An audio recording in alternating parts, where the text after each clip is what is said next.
But we begin with the search for Nancy Guthrie tonight. It has gone on for more than 2 weeks now. Nancy is the beloved mother of our Today Show colleague, Savannah Guthrie. The 84-year-old was taken from her home, according to authorities in Tucson, Arizona, and has not been seen since. Now tonight, the local sheriff says that all members of the Guthrie family have been cleared from any role in her disappearance and are victims, not suspects. Our investigative reporter Chuck Goudie has just wrapped up an interview with a former top FBI evidence agent in Chicago and joins us with late details. Chuck. Allison, yellow ribbons on trees in Nancy Guthrie's neighborhood north of Tucson, the color of caution tonight, more than 2 weeks after she was last known to be alive. While the FBI has a legion of agents on the case still looking for and collecting possible evidence. Tonight, a longtime senior agent on the FBI's evidence response team in Chicago says time may be the biggest enemy for Guthrie investigators. Is there anything in particular at this point that stands out in your mind, either good or bad, as to where we are right now? Law enforcement's not getting that lucky break that they could use right now.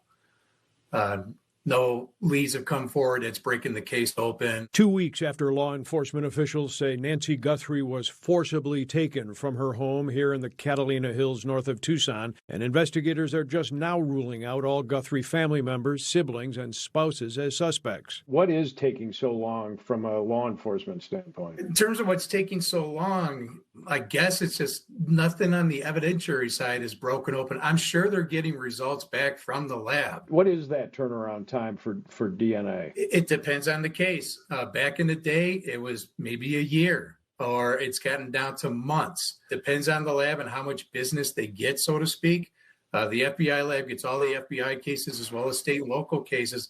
But in a case like this, I'm sure the new director, Patel, has sort of told the lab, this goes to the front of the line. Seccombe spent 20 years here at FBI Chicago on the evidence recovery team, working cases just like the one underway in Tucson. The FBI lab has trained agents all over the country to be members of ERT. This has been going on since 1992.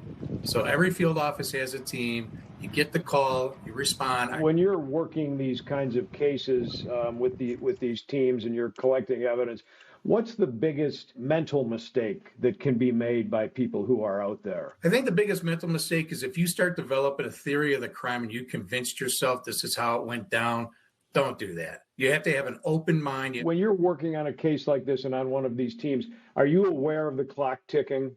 Yes, but you can't let that mess with you. Take your time, do it right. Do not rush it, because if you rush, you're going to miss stuff.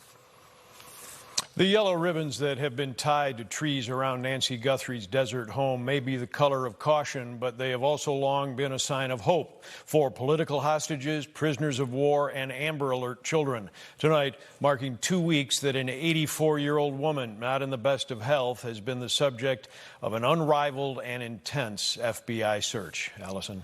Chuck, thank you for that update.